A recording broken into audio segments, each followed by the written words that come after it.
Okay, Reid, this is Brantley from Atlet. I'm going to be looking at a couple of things related to your motion. So I've got you from the side view and back view. Basically, man, I've been told by Logan that you've had some nerve issues with your, I'm assuming your UCL nerve.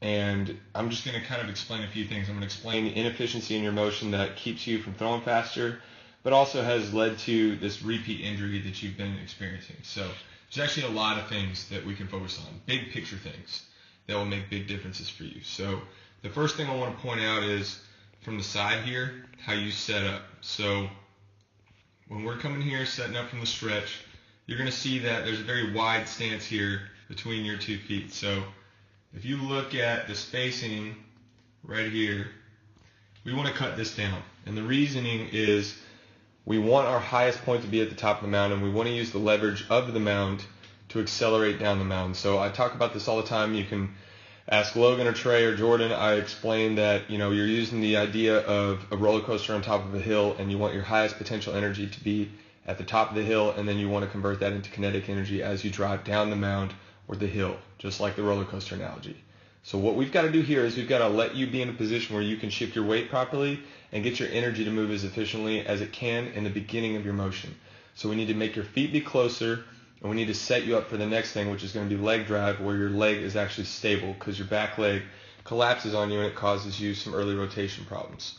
So now as you move forward, I want you to see how this positioning right here from both sides is happening.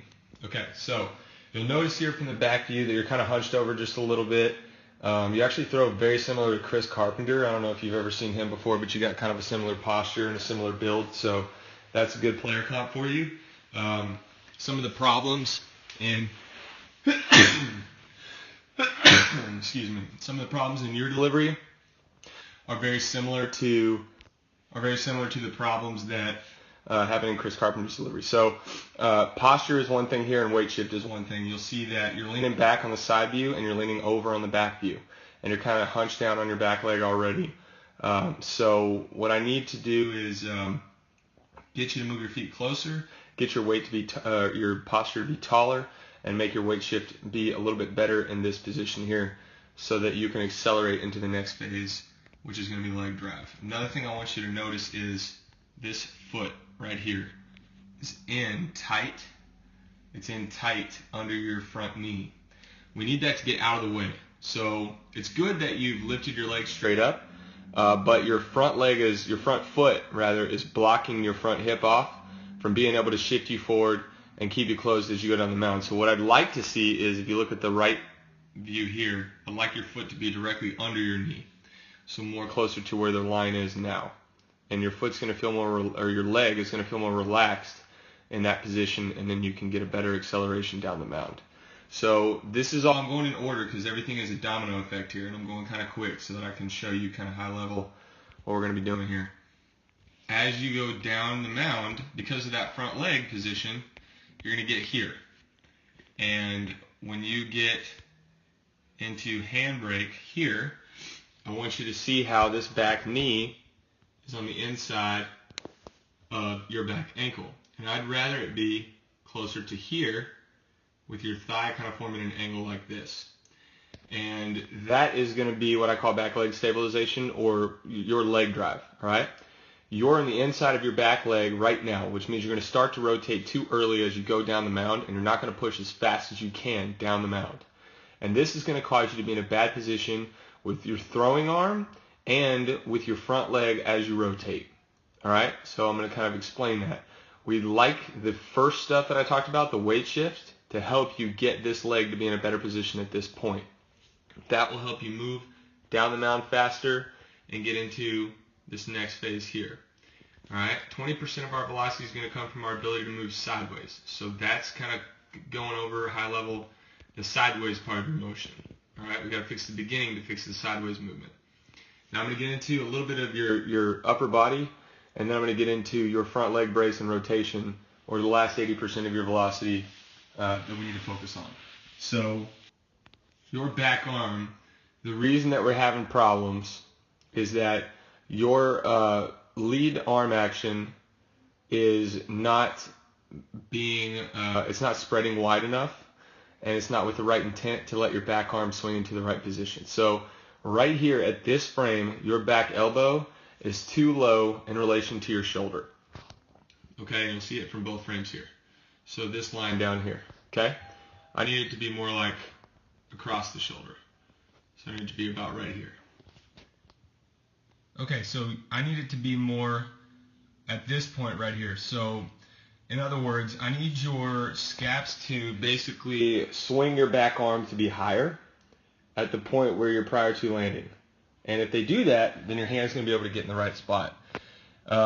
Right now, because of the low positioning of this arm and the early rotation, if you look at this back leg right here, how early it's rotating, instead of fully extending itself, you're going to see exactly why you're having this arm pain, okay? And pay attention to the right side as well, all right?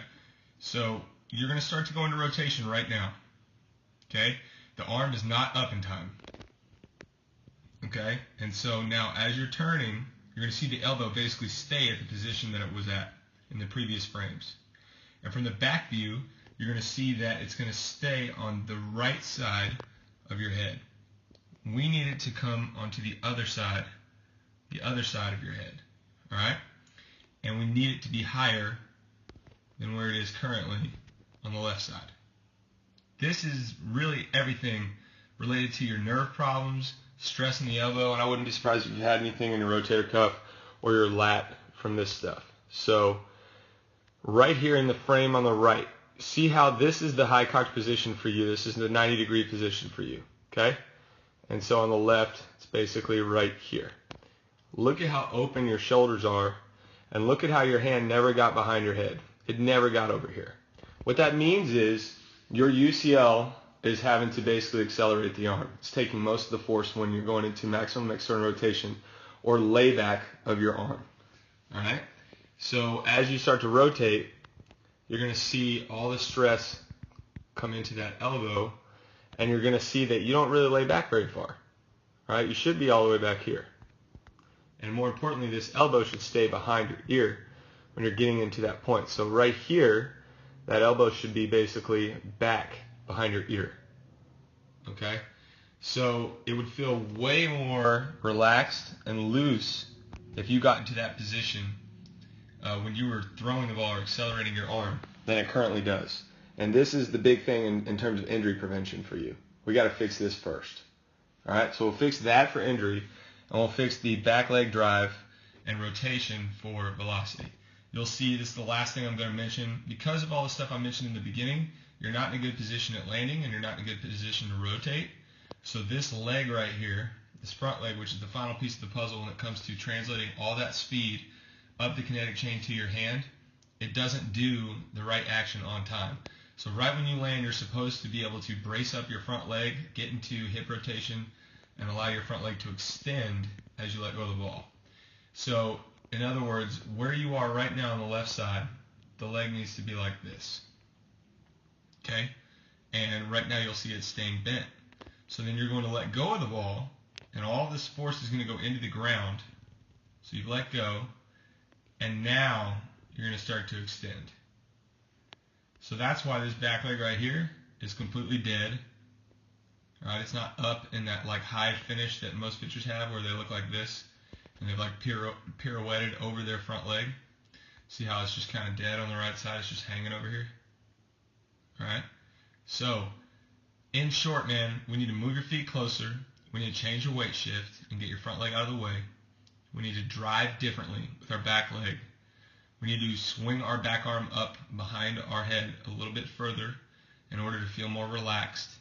And all of that will help us rotate better, which will make the ball come out faster. And you won't feel near the amount of stress that you've been feeling these last couple of years when you're throwing. So that's it.